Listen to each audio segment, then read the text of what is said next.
Do I consider myself a grant writer? Not yet. Right now, I am grant writer by title only. So the very first one I will forever remember, it was a little over $35,000 for one of our fire departments to obtain 8 brand new sets of turnout gear. I could easily lose my job at the end of the year. Denise was offered a position as her county grant writer a little over a year ago. And when she realized she was a team of 1 and needed way more support for her to feel confident in her role, she sought out a grant writing training. A little over 3 months ago, Denise joined us in the collective. And while she is still facing imposter syndrome and she's drinking from the fire hose of all of the things around grant writing, she is slowly growing in confidence and in wins every single day. So we wanted to make sure that we paused along this journey to celebrate the wins that are coming her way. She now has won over $155,000 in her first year as a grant writer. I know many of you will resonate with both the highs and the lows that Denise is walking. Meet Denise. Thank you for having me. I've been a county grant writer for almost a year. You joined the collective just a little over 3 months ago. On a scale of 1 to 10, how familiar were you with grant writing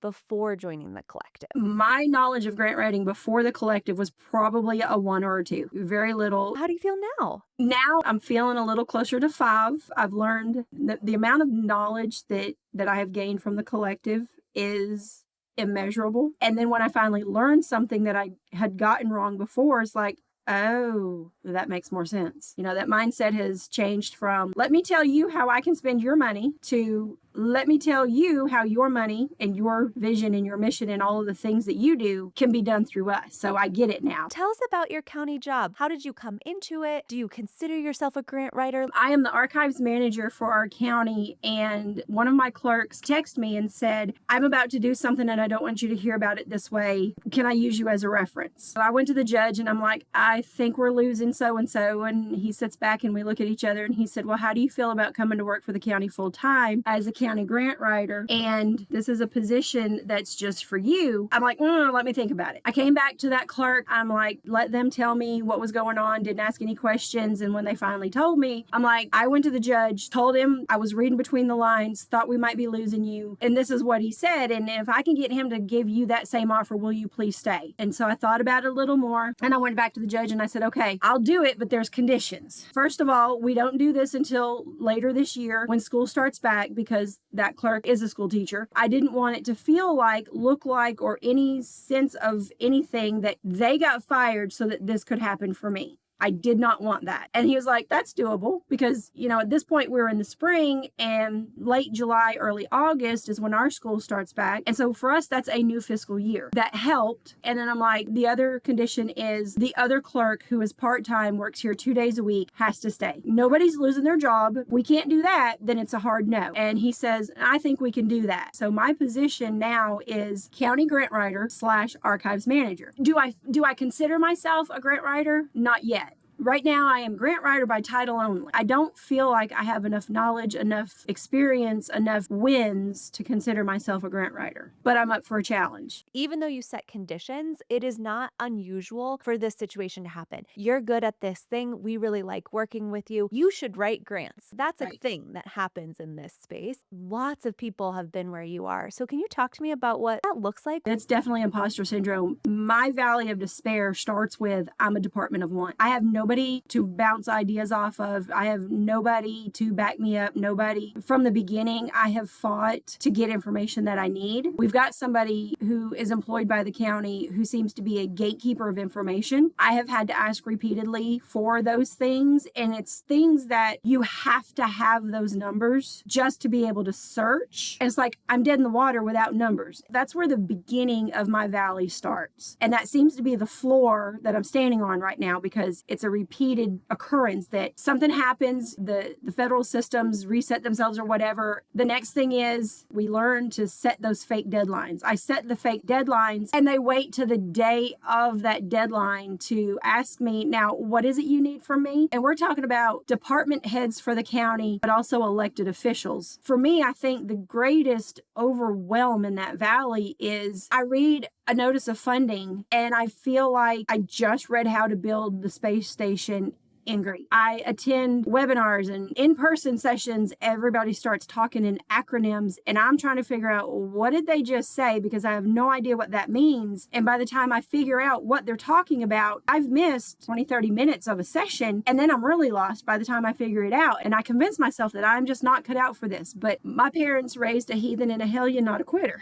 I am not willing to give up yet. It's just overwhelming, and I get in my head. We talk about the Dunning-Kruger effect a lot in the collective. And so when we first start something brand new, we have high confidence but low competence. Then as we gain in competence, so we're actually learning skills, our confidence actually decreases before it starts going back up. And eventually it merges, right? We have enough competence and enough confidence and we feel really good. You are gaining so much knowledge. You're like drinking from the fire hose. Yes. And I think your confidence is slowly creeping back up. But that dip is really hard. Yes, the total transparency here. I have been so overwhelmed with this department or this person or organization is not getting me what I need. This one's on top of it and feeding it to me faster than I can process it. I've got deadlines looming and I'm trying to do 3 jobs at one time. This is overwhelming. And I have actually gone upstairs in the building that I'm in and just like come unhinged, let it all out, full-fledged sobs, and just be like, you got another hour to your day, pull it together for an hour, and then cry most of the half-hour drive home because it's just so overwhelming. Luckily, those have only been a couple of times since July last year, but it's just being that department of one, I'm on an island because nobody understands. Turns out we are humans, whether we are working Yes. or in personal Oh, life. yes. I hope that our society is becoming more tolerant of the fact that we bring that humanness to work. Why did you decide to join the collective? Meredith's teaching style is exactly what I need because I need a basement level 101 bare bones structure, and I got the way she taught. I love her energy. I love how she's like, you're going to need to know ABC.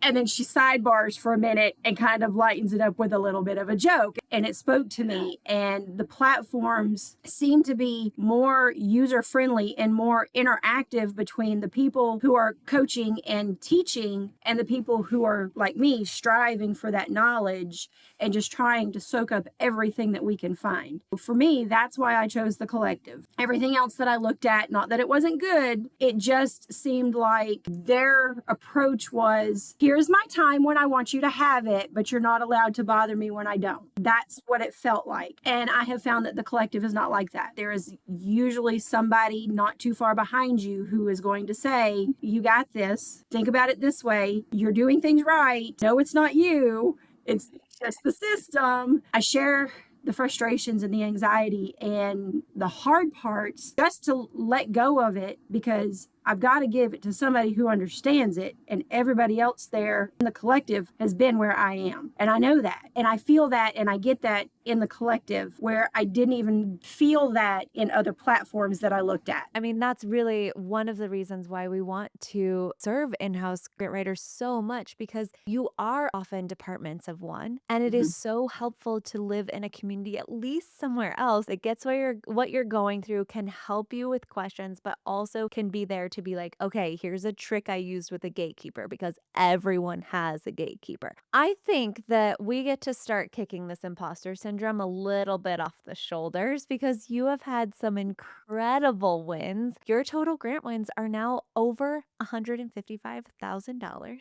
Yes. Tell me about them. So the very first one I will forever remember, it was a little over $35,000 for one of our fire departments to obtain 8 brand new sets of turnout gear. It is the entire uniform from the helmet to the boots, everything that they wear when they go into a fire. This is life-saving equipment that they have to be able to fight a fire. The station that got that grant is actually my home station. They are the men and women who will serve my home should I ever need them. It meant a whole lot to me. The biggest one so far is $109,000 plus for our solid waste department to replace their recycling baler. The room that I'm in, this is the Judy Line research room at the Logan County Archives and Genealogical Historical Society. The win that we recently got for this one is a $10,008.84 grant to purchase a brand new digital microfilm reader with a monitor and a computer tower. So that way, when we're open on Saturdays, our researchers have access to microfilmed records that are only available in the county clerk's office, who is not open on Saturday. We have 2 very large cabinets upstairs full of microfilm. We have some things up there that we would love to see what's on them because they are not records that we actually have in the county. They've been transferred to the state. And so if we could just see those images, we could create hard copies. I really am going to get nerdy with it, and it will be here hopefully by the end of the week. Oh yeah, my I'm gosh. so excited. And then the other one that we got recently was $1,100 to bring 2 speakers to our community this summer during the Humanities Council America 250 celebration. So we have one gentleman who will be here in just a couple of weeks. He does a Revolutionary War in a Trunk presentation. I can't wait to see the whole thing. And we have another gentleman who will be coming in August during our Emancipation celebration to talk about an African American man named William Wells Brown, how I got my name. That's the sort of thing that people don't understand, how the formerly enslaved actually got their name after slavery ended. We're going to be able to bring those presentations to our community and share that. We actually have white individuals that are coming to me and they're asking, is that something that I can attend? Absolutely. Yes, it is open to the community. I'm excited. I'm excited for both of those. The fact that you get to go from like literally purchasing life-saving equipment for your immediate area Yes. to